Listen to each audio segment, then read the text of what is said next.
बंदो गुरुपद कंज कृपा सिंधु नररूप हरि महामोह तम पुंज जासु वचन रविकर निकर गुरु बिनु ज्ञान न उपजै गुरु बिनु मिलै न भेव गुरु बिनु संशय न मिटे जय जय जय गुरुदेव। बोलिए प्रेम से श्री सद्गुरु महाराज की जय। परमाराध्य गुरुदेव के पावन श्री चरणों में कोटिशः नमन। वंदनीय साधु समाज, आदरणीय धर्म प्रेमी सज्जनों, माताओं, बहनों तथा प्यारे बच्चों, इस संसार में एक परमात्मा है जो अविनाशी हैं, सदा रहने वाले हैं, सत्य है। और परमात्मा का ही अंश हम जीव हैं। जीव भी सदा रहता है, यह भी अविनाशी है। इसके अतिरिक्त जो कुछ है सब कुछ नाश हो जाने वाला है। संसार में हम जितनी भी वस्तुएं देखते हैं सब कुछ नाश होने वाला है। बस आत्मा परमात्मा यही अविनाशी है, जो सदा सत्य है, सदा रहने वाला है। ईश्वर का जो अंश शरीर और इंद्रियों के घेरे में आ गया वही जीवात्मा कहलाया है। मतलब हम सभी जीवात्मा हैं और यह जीव विभिन्न शरीरों में घूमता रहता है अपने कर्म के आधार पर। पशु पक्षी नर सुर असुर जलचर कीट पतंग सबही उत्पत्ति कर्म की सहजो नाना रंग। अपने कर्म के अनुसार जीव विभिन्न शरीरों में घूमता रहता है। इसी के संबंध में भगवान श्री राम ने प्रजाजनों को उपदेश देते हुए कहा था, आकर 4,84,000 जोनि भ्रमत यह जीव अविनाशी। 4 खानियों में 84 लाख प्रकार की योनियां हैं। यह अविनाशी जीव उनमें भटकता रहता है। इसी बात की पुष्टि हमारे गुरुदेव ने भी की है। उनके वाणी में हम पढ़ते हैं, पशु पक्षी कृमि आदिक योनिन में भरमेऊ बहु बार हो, नर्तन अबही कृपा करी दीनो, अब प्रभु करो उबार हो। पशु पक्षी कृमि आदि की योनियों में अनगिनत बार हम लोग भटके हैं। ये सौभाग्य है कि इस बार मनुष्य शरीर में आ गए हैं। तो भगवान राम कहते हैं कि योनि भ्रमत यह जीव अविनाशी। जीव अविनाशी है लेकिन विभिन्न शरीरों में विभिन्न योनियों में यह भटकता रहता है। इसी आशय की बात भगवान श्री कृष्ण ने गीता में कही है, वासांसि जीर्णानि यथा विहाय नवानि गृह्णाति नरोपराणि, तथा शरीरानि विहाय जीर्णानन्यानि शन्याति नवानि देहि। भगवान कृष्ण कहते हैं, हे अर्जुन, जिस प्रकार हमारा शरीर पुराने पुराने कपड़े को उतार कर फेंक देता है और नए नए कपड़ों को पहनता रहता है, ठीक उसी प्रकार ये जीव पुराने पुराने शरीरों को उतार कर फेंक देता है, नए नए शरीरों को धारण करता रहता है। मतलब क्या है, जैसे हम लोग कपड़ा उतार कर फेंकते हैं, नया कपड़ा पहन लेते हैं, उसी तरह से जीवात्मा पुराने शरीर को उतार देती है और नए नए शरीर को पहनती रहती है। मतलब कभी अंडज, कभी पिंडज, कभी उष्मज, कभी अंकुरज, विभिन्न शरीरों में हम घूमते रहते हैं। और घूमते घूमते घूमते सौभाग्य से कभी मनुष्य के शरीर में आते हैं। कबहुक करी करुणा नर देही, अदेत ईस बिनु हेतु सनेही। अकारण ही स्नेह करने वाले परमात्मा कभी दया करके जीवों को मनुष्य का शरीर देते हैं। इस शरीर के विषय में सभी संत भगवंत ने एक स्वर से कहा है, ये शरीर सर्वोत्तम शरीर है, ये शरीर बड़े भाग्यवान को ही मिलता है, ये शरीर देव दुर्लभ शरीर है, देवताओं को भी ये शरीर दुर्लभ है। स्वर्ग में जो देवता होते हैं उनको भी शरीर है, स्थूल शरीर नहीं है, सूक्ष्म शरीर है, उसको देव शरीर कहते हैं। और हम लोगों को ये मनुष्य का शरीर मिला है। तो भगवान राम कहते हैं सुर दुर्लभ, ये जो मनुष्य शरीर है देवताओं के लिए दुर्लभ है। देवता भी लालायित रहते हैं कि हमको मनुष्य शरीर मिले। अर्थात इस संसार में जितने प्रकार के जीव हैं उन सभी जीवों में सबसे उत्तम श्रेष्ठ मनुष्य शरीर है। अब विचारणीय बात यह है कि जब हम लोगों को देव दुर्लभ शरीर मिला है, अर्थात देवताओं को भी ये दुर्लभ है, तो हमारा काम कैसा होना चाहिए? देव दुर्लभ काम होना चाहिए। हमारा काम भी ऐसा होना चाहिए जो देवता भी नहीं कर सके, उसके लिए भी दुर्लभ हो। जब सर्वोत्तम शरीर मिला है तो हमारा कर्म होना चाहिए सर्वोत्तम, सबसे ऊंचा कर्म हमारा होना चाहिए।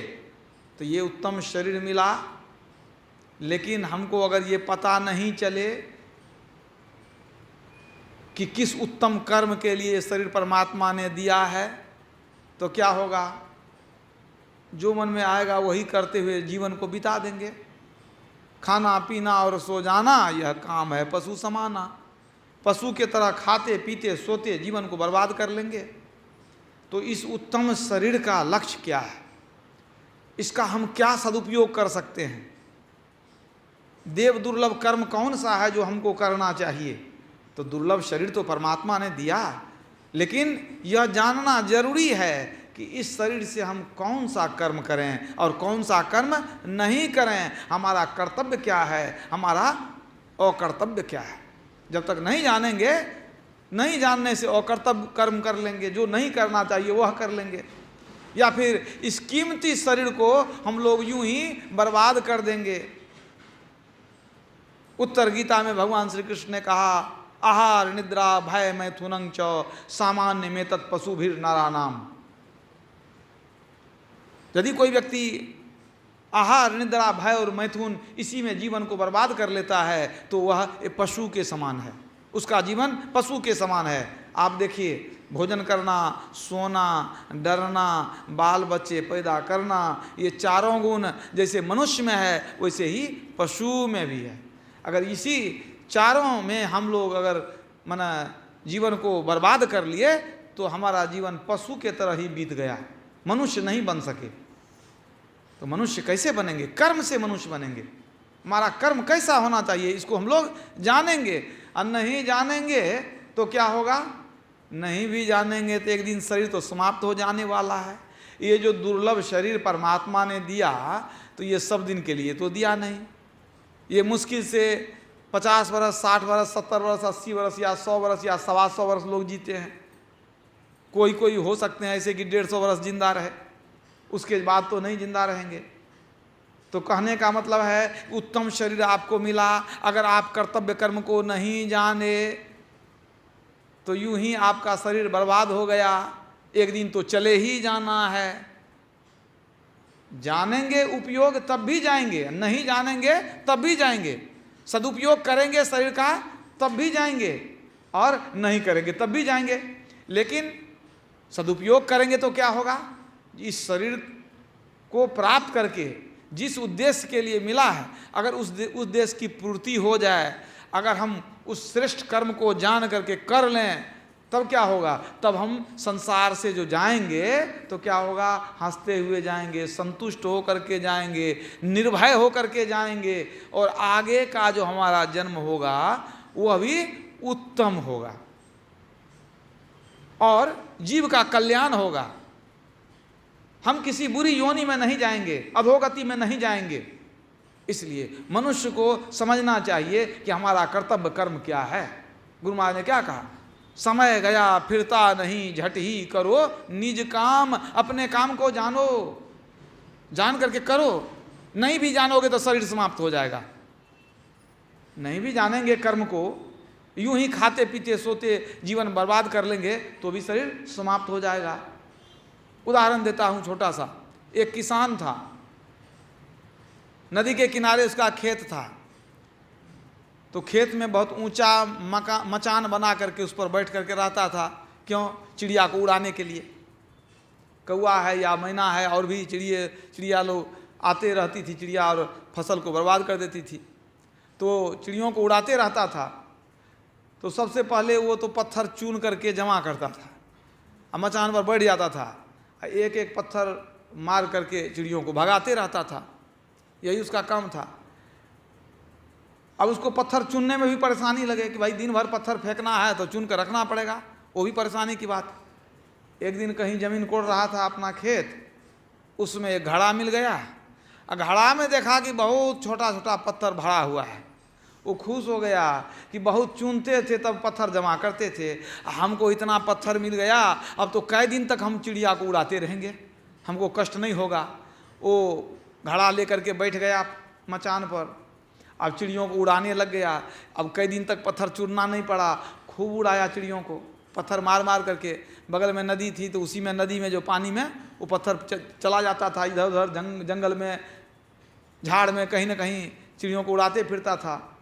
अब एक दिन की बात है, उधर से एक जौहरी जा रहा था। जौहरी जो जा रहा था उसकी नज़र पड़ गई उस किसान के हाथ पर, तो देखा कि कोई चमकीला पत्थर है, और नज़दीक आया। अब पूछता है कि भैया ये हाथ में क्या है तेरा? कहा क्यों, तुमको क्या काम है? तुम अपना काम करो, हम अपना काम करते हैं। कहा नहीं, बताओ ना हाथ में क्या है? कहा हाथ में क्या है, खेती करते हैं, पत्थर रखते हैं, चिड़िया को उड़ाने के लिए पत्थर है। जौहरी समझ गया कि ये कोई साधारण पत्थर नहीं है, तो वो कहता है कि पत्थर तुम हमको देगा? किसान ने कहा क्यों देंगे? कहा पैसा देंगे तुमको। कहा कितना देगा? कहा हमारे पास जो है सो दे देंगे। कहा तो बहुत अच्छी बात है, अगर ये पत्थर तू लेगा पैसा दे करके तो ले लो। उसके जेब में जितना पैसा था, जो भी हो, 200-400 रुपया होगा, वो निकाल करके उसको दिया, लो पैसा लो। ये वो किसान खुश हो गया, खुश होकर के वो पत्थर दे दिया।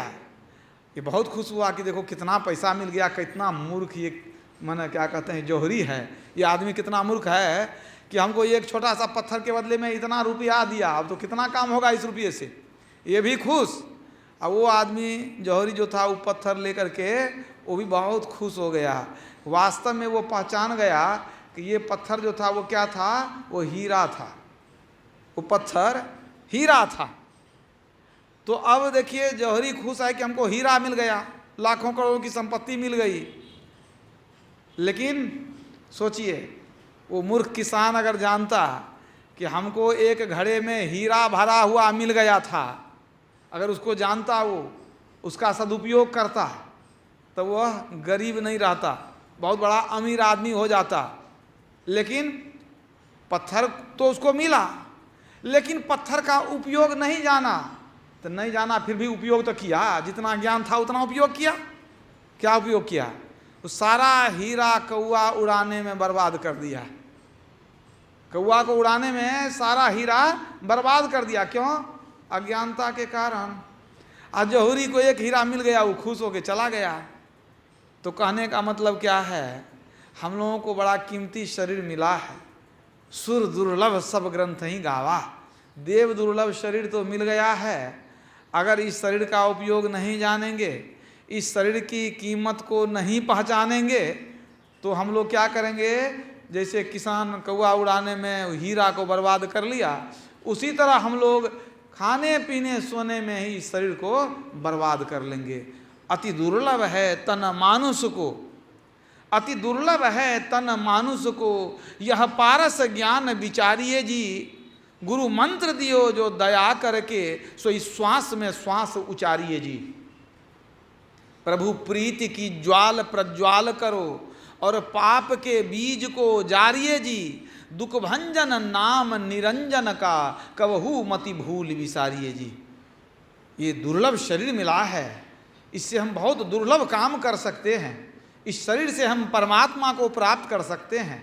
मुक्ति को प्राप्त कर सकते हैं। लेकिन इस शरीर को हम लोग विषय भोग में पूरे जीवन खपा देते हैं, बर्बाद कर देते हैं और संसार से रोते हुए चले जाते हैं। पता ही नहीं चलता कि ये शरीर किस लिए मिला। तो अगर किसान हीरे का उपयोग जान जाता, हीरे का उपयोग कर लेता, तो वह बहुत बड़ा सेठ बन सकता था। इसी तरह यदि हम लोग भी इस शरीर के सदुपयोग को जान लेंगे तो हम लोग भी परमात्मा को पाके परमात्मा हो जाएंगे। अगर नहीं जानेंगे, ऐसे ही आवागमन के चक्र में घूमते रह जाएंगे। तो इस शरीर के उपयोग को कैसे जानेंगे हम लोग? बिनु सत्संग ज्ञान नहीं उपजे, कर ले जतन हजार रे, ब्रह्मानंद खोज गुरु पूरा, उतरो भव जल पार रे। जब तक साधु संतों के संग में नहीं आएंगे तब तक इस शरीर के सदुपयोग के बारे में पता ही नहीं चलेगा, कोई जानकारी नहीं मिलेगी। बाहर में कितना भी पूजा पाठ व्रत त्योहार जप कर लीजिए, तीर्थ में भटक लीजिए, गंगा स्नान कर लीजिए, लेकिन इस शरीर के महत्व को जान ही नहीं सकेंगे। जो संत के शरण में गया उसने जीवन के लक्ष्य को पा लिया, उसे पता चल जाता है कि ये जीवन किस लिए है और तद अनुरूप कर्म करके वह अपना मानव तन को सफल बना लेता है। तो संतों के शरण में जाना चाहिए। इसलिए भगवान श्री राम ने भी कह दिया, प्रथम भगति संतन कर संगा, दूसरी रति मम कथा प्रसंगा। प्रथम भगति संतन कर संगा, सबसे पहले संतों के शरण में जाना चाहिए, वहाँ जाकर के ज्ञान अर्जन करना चाहिए, तभी हम अपने जीवन के लक्ष्य को जान सकेंगे। पुराने जमाने में एक संत हुए, दादू दयाल जी महाराज, बड़े उच्च कोटि के संत हुए। उनके पास एक युवक आता था ज्ञान लेने के लिए। युवक जो था वो मुसलमान पठान था, लेकिन वो जाया करता था कुछ ज्ञान की बात सीखने के लिए। उसका नाम था रज्जब। कभी कभी जाता था, सत्संग सुन लेता था, ज्ञान ले लेता था, चले आता था। अब एक दिन ऐसा समय आया कि उसकी शादी तय हो गई, लेकिन दादूलाल जी को पता नहीं था, कुछ पता नहीं। शादी तय हो गई, पूरी तैयारी हो गई, घोड़ी पर चढ़ करके सुंदर मोर पहन करके निकला, गले में फूल की माला, बैंड बाजा, बहुत सारे लोग पीछे पीछे, इत्र का छिड़काव हो रहा था, सब जगह सजा दिया गया था, पूरी बारात चल रही है गाजे बाजे के साथ। अब वो पहुंचता अपने ससुराल, रास्ते में ही उसको याद आ गई कि यहाँ से बहुत नज़दीक है कुटिया दादूलाल जी महाराज, तो उनसे मिल लेते हैं, उनका दर्शन कर लेते हैं, कम से कम संत के दर्शन से यात्रा शुभ हो जाएगी, चलना चाहिए। पूरी बारात लेकर के चले गए कुटिया पर। बोले नहीं, पहले उधर जाएंगे तब जाएंगे शादी करने। जैसे कुटिया पर गए तो जा कर के उनको नमस्कार किए, अभिवादन किए। अब चेहरे पर तो पूरा एकदम माला ढका हुआ था, तो पूछते अरे कौन है, तो माला को थोड़ा सा हटाया आगे से। अब जब दादूलाल जी देखते हैं चेहरा तो देखते हैं अरे ये तो रज्जब है। और जैसे उसको देखे दादूलाल जी को हंसी छूट गई। वो कहते हैं, उनके मुंह से निकल गया, रज्जब ते गज्जब किया, सिर पर बांधा मोर, निकले थे हरि भजन को, चले नरक की ओर। तुम तो कहता था कि हम हरि भजन करके मोक्ष को प्राप्त करेंगे, तुम ही ना कहता था, अब तो तू नरक की तरफ चल दिया, तू तो गजब कर दिया।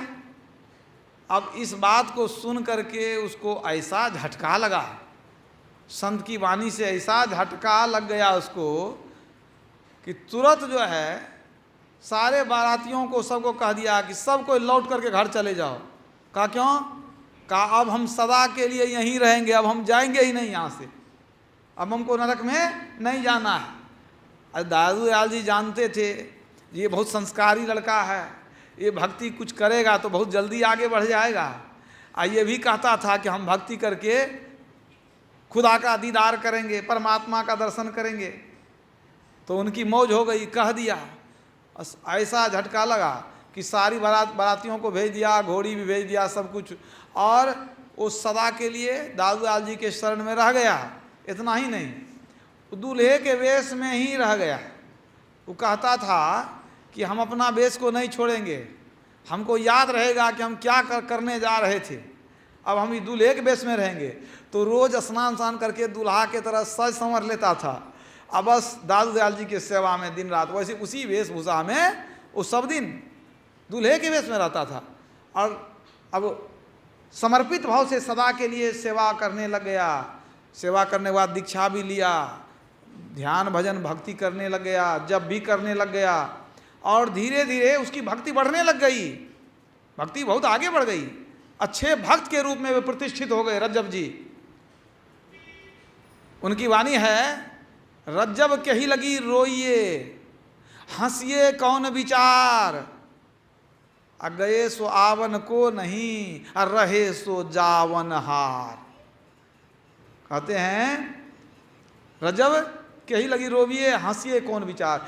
कोई हंसता है तो कहता हंस करके क्या करोगे, तुम्हारे पास क्या है जो तू हंसता है।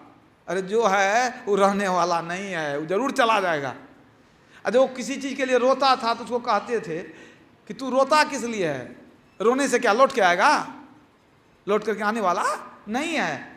गुरु के संगति में रह करके ध्यान भजन करने लग गया। उसका अपना संस्कार भी था, गुरु की कृपा मिली और उसका जीवन धन्य धन्य हो गया। इतना ही नहीं, जब दादूलाल जी का चोला छूटा, जिस दिन चोला छूट गया और उनको जो है अंतिम संस्कार कर दिया गया, उसी समय ये आंख बंद कर लिए रज्जब जी, आंख बंद कर लिए।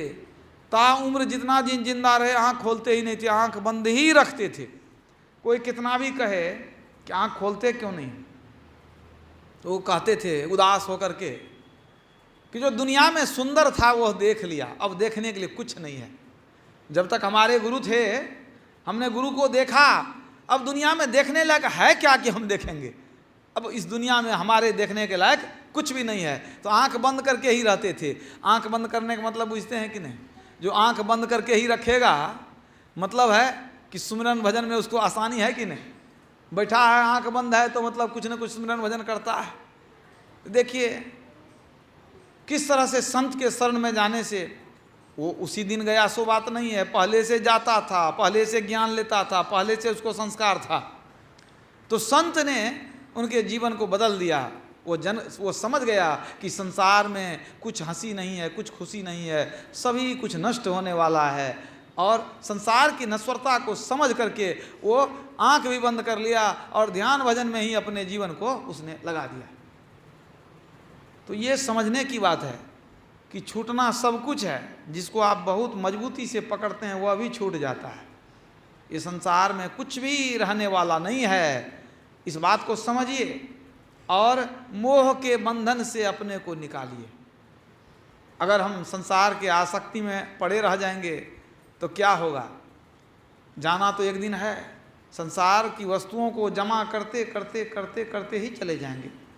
संग में तो कुछ जाने वाला है नहीं, लेकिन जो चीज़ जाने वाला है उसकी भी तो व्यवस्था होनी चाहिए। संसार का कोई वस्तु जाता नहीं है, वही हम लोग कमाते हैं, और जो संग में जाता है वो कमाते ही नहीं हैं। तो कुछ वो भी चीज़ कमा लें, कुछ जमा कर लें जो साथ में चले, वरना यहाँ से खाली हाथ जाना पड़ेगा। कबीर सोई धन संचिए, जो आगे का होए माथ चढ़ाए गाठरी, जात न देखा कोई। संसार के धन को कोई माथे पर लेकर आज तक गया नहीं, गए लेकर न कुछ भी वो जो दुनिया के माली थे। सिकंदर जब चला दुनिया से दोनों हाथ खाली थे। कोई कुछ लेकर के नहीं जाता है, खाली ही जाना पड़ता है। लेकिन जो अंत में साथ जाएगा वह तो कुछ जमा होना चाहिए। हमारा कर्म, हमारा शुभ अशुभ कर्म हमारे साथ जाता है। धनानी भूमो पशुओ ही गोष्ठी, नारी गृहाद्वारानी सखा श्मशाने, देहश्चितायाम परलोक मार्गे, धर्माणुगो गच्छति जीव एकः। सारे धन धरती पर धरे रह जाते हैं, सारे पशु पशुशाला में बंधे रह जाते हैं। नारी रोती हुई ड्योढ़ी तक आती है, जब जीव निकल जाता है तब की बात मैं कहता हूँ। स्त्री रोती हुई ड्योढ़ी तक आती है, आंगन में ही रह जाती है। मित्र लोग स्मशान घाट पहुंचा देते हैं, शरीर चिता पर जल करके समाप्त हो जाता है। इसके बाद साथ में क्या जाता है? धर्मानुगो गच्छति जीव एकः, जीव के साथ में इसका धर्म और अधर्म दोनों जाता है। जाना तो सबको है, लेकिन खाली हाथ जाने से अच्छा है कि कुछ कमा लें, कुछ ले करके जाएं। वरना सुर नर मुनि सबे एक दिन मरी जाएंगे, राजा रंक फकीर काल धरी खाएंगे, तीन लोक डरे भीम के हाक में। अरे हाँ रे पलटू, योद्धा भीम समान मिले हैं खाक में। भीम के समान योद्धा भी संसार से चला गया। बलि विक्रम बेनु दधीचि गए, और पारत गए जिन भारत ठाना। गयो दुर्योधन जंग रच्यो जिन, 64 जोजन छत्र बिताना। बाली गयो बलराम गयो, जिनकी कखरी 10 कंठ समाना। धरा को प्रमाण यही तुलसी, जो फरा सो झरा और जो बरा सो बुताना। जो फरता है वो झड़ जाता है, जो बढ़ता है वो बुझ जाता है। ये संसार का यही नियम है। रावण चला गया, और रावण को कांख में 6 महीना तक दाब करके रखने वाला बलशाली बाली भी चला गया, जिनकी कखरी 10 कंठ समाना। 10 कंठ रावण को जिसने कांख में बांध दाब करके रखा था, वो भी संसार से चला गया। तो जाना तो सबको है, लेकिन जाने जाने में भेद होता है।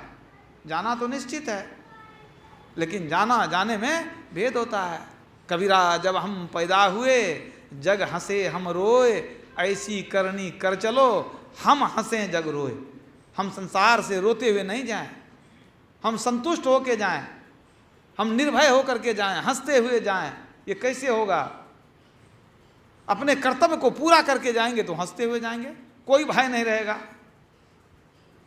लेकिन यहाँ दशा ऐसी है कि आधी से अधिक उम्र चली गई, फिर भी संसार के मोह में इसी तरफ फंसे हुए हैं। जैसे एक बच्चा जो है मिठाई के लिए रोते रहता है, वही हालत हमारी भी है। उसी तरह हम लोग फंसे हुए हैं। तुलसीदास जी कहते हैं, सो प्रगट तनु जर जर जरा बस, जरा मना बुढ़ापा। सो प्रगट तनु जर जर जरा बस, व्याधि सूल सतावई। रोग है, अनेक प्रकार के रोग शरीर को ग्रसित कर लेता है। सो प्रगट तनु जर जर जरावस, व्याधि सूल सतावई। सिर कंप इंद्रिय शक्ति प्रतिहत। सिर कंप, सिर भी हिलने लगता है बुढ़ापा में। सिर कंप इंद्रिय शक्ति प्रतिहत, इंद्रियों की शक्तियां समाप्त हो जाती है। अब वचन काहू न भावई, लोगों की बोली भी अच्छी नहीं लगती है। सिर कंप इंद्रिय शक्ति प्रतिहत, वचन काहू न भावई। गृहपालहू से अति निरादर। घर वाला भी मान सम्मान अब नहीं करता, कहता बूढ़ा ऐसे बकबक करते रहता है, कौन पूछने जाता है। गृहपालहू से अति निरादर, खान पान न पावई।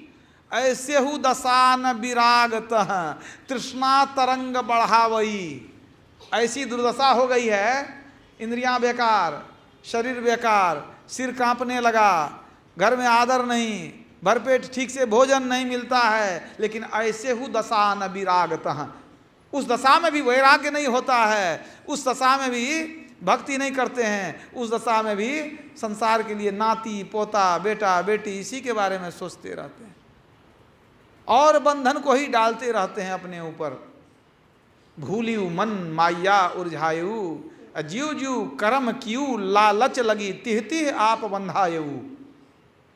नानक साहब कहते हैं, भूला हुआ मन माया में उलझते जा रहा है, लालच के वशीभूत होकर जो जो कर्म करते हैं और बंधते चले जाते हैं, बंधते चले जाते हैं, बंधते चले जाते हैं।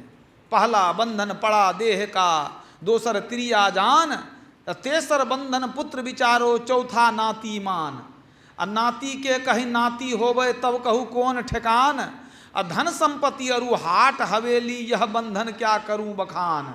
चौलड़ पंचलड़ सतलड़ रसरी, बांध लियो बहुविधि तान। कैसे छूटन होय तुम्हारी, गहरे खूटे गड़े निदान। पहला बंधन पड़ा देह का, ये कब से है? जब से सृष्टि हुई तब से इस बंधन में पड़ गए हैं। और दोसर त्रिया जान अकेला थे तो अपना ही बंधन था, पत्नी हुई तो दूसरा बंधन हो गया, तेसर बंधन पुत्र विचारो, बेटा बेटी हो गई तो वो तीसरा बंधन, और चौथा नातीमान, अब नाती पोता भी चाहिए, उसमें भी मोह फंस जाता है तो एक बंधन और बढ़ गया। इसी तरह कहते हैं नाती के कहीं नाती हो गए। कितने लोगों को ऐसा सौभाग्य है कि नाती के नाती को भी देख लेते हैं। मन में ख्वाहिश तो बहुत रहती है। तो वही बात है, संसार के इस माया के बंधनों में अपने को लपेटते रहते हैं और क्या होता है? कहते हैं प्रभु परमात्मा ने हमको जंजाल में फंसा दिया, प्रभु जंजाल में फंसा दिया। अब देखिए, हम खुद माया को पकड़े हुए हैं, कहते हैं माया हमको छोड़ती नहीं है। माया क्या छोड़ेगी? माया आपको कैसे पकड़ेगी? माया को आप पकड़े हैं, माया आपको नहीं पकड़ी है। इस भ्रम को समझिए। कहे कबीर नलनी के सुगना, कबीर साहब की वाणी है, बहुत अच्छी एक उसमें कथा है।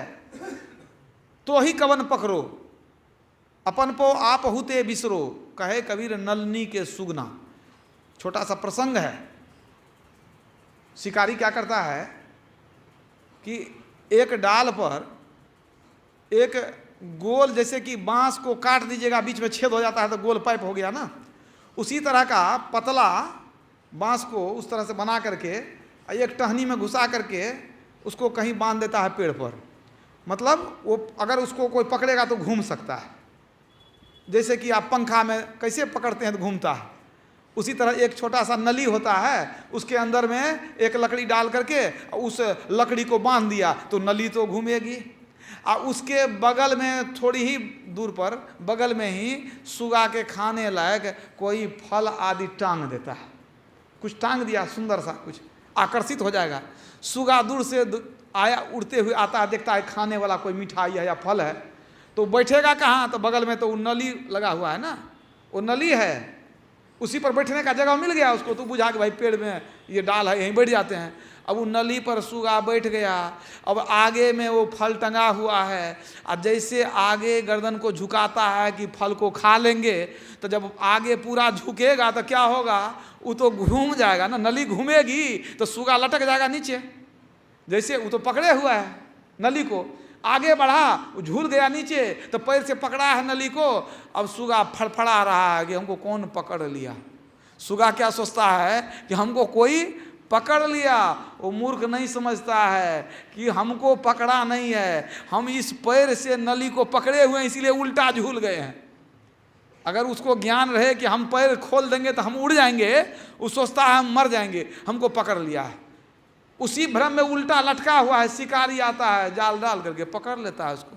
कबीर साहब की वाणी में आया, कहे कबीर नलनी के सुगना तो ही कवन पकड़ो। तुमको कौन पकड़ा है? वो नलनी का सुगना मूर्ख है, वो नहीं जानता है कि हम ही पकड़े हुए हैं।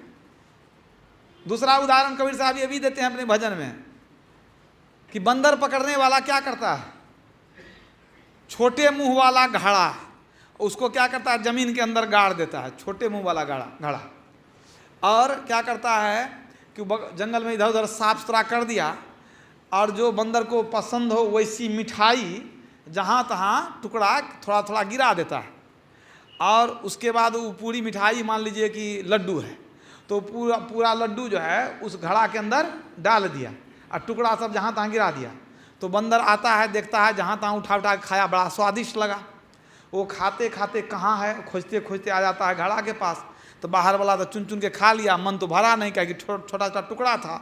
अब वो घड़े में अंदर झांक करके देखता है तो देखता है कि इसके अंदर में तो बहुत बढ़िया बड़ा सा माने लड्डू है, मिठाई है। खुश हो जाता है, वो हाथ घुसा करके अब मिठाई लड्डू को पकड़ता है। और जब लड्डू को पकड़ लिया तो उसकी मुट्ठी तो बड़ी हो जाएगी कि नहीं? पहले तो वो हाथ घुसाया है, मुट्ठी जब बांधते हैं तो वो मोटी हो जाती है, और जब उसके अंदर लड्डू हो तो और बड़ी होगी कि नहीं मुट्ठी?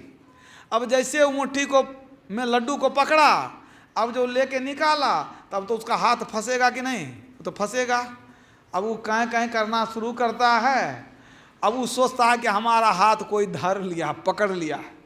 वो मूर्ख नहीं सोचता है, इतना नहीं जानता है कि हम अगर लड्डू को छोड़ देंगे तो क्या होगा, हम तो निकल गए। वो मूर्ख नहीं समझता है, वो काएँ काएँ करते रह जाता है, किटकिटाते रहता है, लेकिन लड्डू को नहीं छोड़ता है। उसको लगता है नहीं कि अब हमको पकड़ लिया है। अब उधर से शिकारी देख रहा है, वो आया, बस उसको पकड़ लिया, और जब पकड़ लेता है तो उसके बाद घड़ा फोड़ देता है, तो उसका हाथ से लड्डू निकल गया, तो हाथ निकल गया उसका।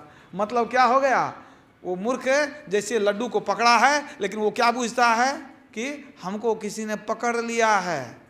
जैसे सुगा बूझता हमको पकड़ लिया, बंदर बूझता हमको पकड़ लिया, उसी तरह बंधे उकीर मरकट की नाई, हम लोग भी सुगा और बंदर के तरह जो है सो माया के जाल में फंसे हुए हैं।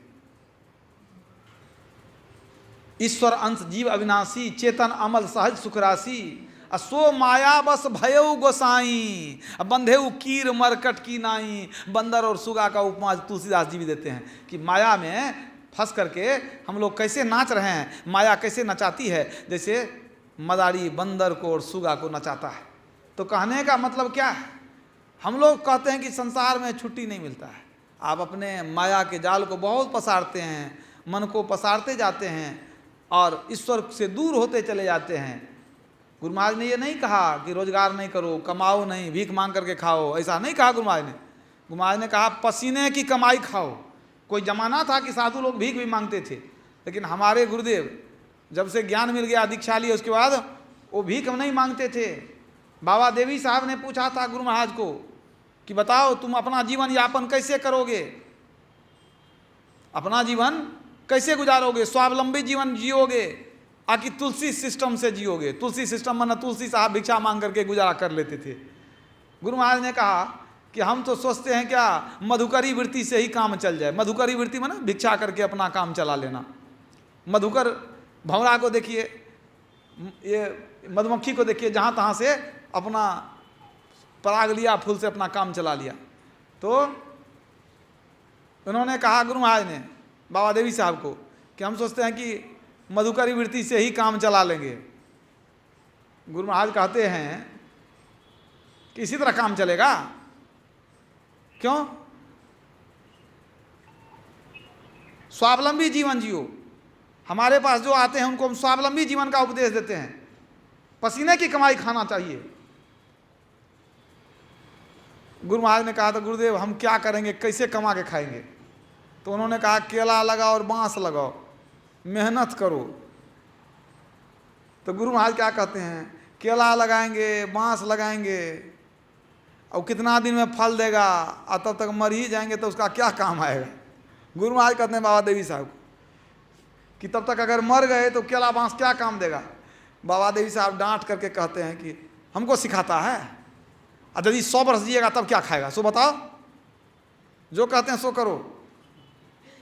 गुरु महाराज ने कहा हुजूर जो कहेंगे वही करेंगे, तो केला बांस लगाओ। तब गुरु महाराज कहते हैं कि हमारे पास पैसा तो नहीं है, केला बांस कैसे लगाएंगे?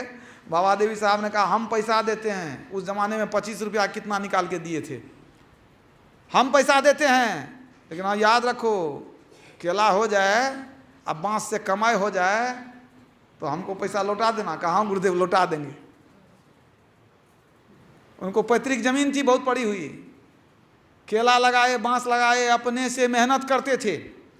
गुरु महाराज कई बार अपना हाथ दिखाए कि देखो मेरे हाथ में ठेला है, ये ठेला कैसे हुआ है? अपने से कुदाली चलाते थे, हम खुरपी चलाते थे, मेहनत करके हम खाए। हमारे गुरुदेव ने शिक्षा क्या दिया? भीख मांग कर मत खाओ, परिश्रम करो, पसीने की कमाई खाओ। लेकिन मूल बात क्या है?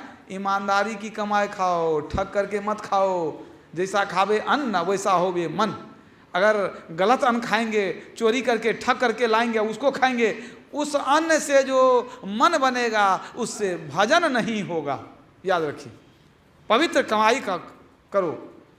तो गुरु महाराज ने उपदेश दिया कि पसीने की कमाई खाओ। गुरु महाराज ने कहा विद्या भी अर्जन करो। गुरु महाराज ने नहीं कहा अनपढ़ बन के रहो कि भीख मांग करके खाओ, ये नहीं।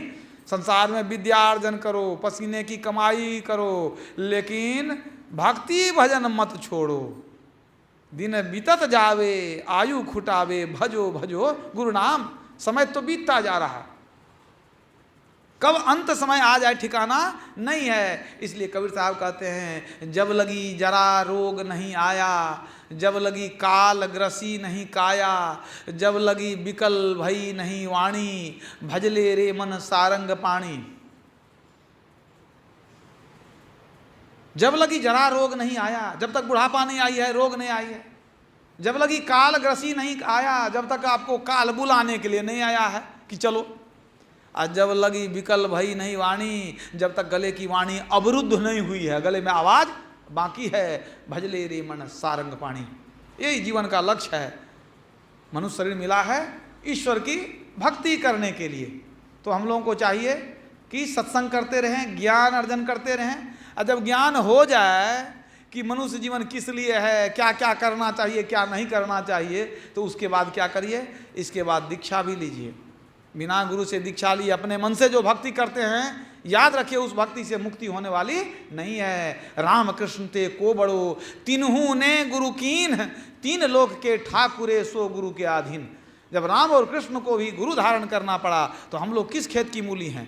इसलिए गुरु से जुक्ति लेकर के तब भक्ति करनी चाहिए। देखा देखी भक्ति का कभी न चढ़सी न भक्ति का रंग, विपत्ति पड़े पर छाड़सी ज्यों के चुली भुजंग। देखा देखी करने से भक्ति का रंग नहीं चढ़ता है। तो जान करके, समझ करके, बूझ करके भक्ति करेंगे तो बहुत लाभ है। कम से कम इतना बड़ा लाभ है कि 84 लाख योनियों में नहीं भटकेंगे।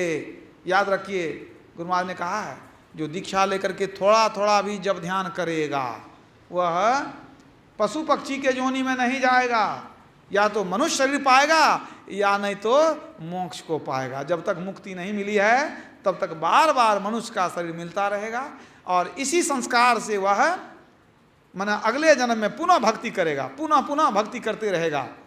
तो गुरु महाराज के संदेश को याद रखें, सत्संग नित और ध्यान नित, रहिए करत संलग्न हो, व्यभिचार चोरी नशा हिंसा झूठ तजना चाहिए। बोलिए प्रेम से श्री सद्गुरु महाराज की।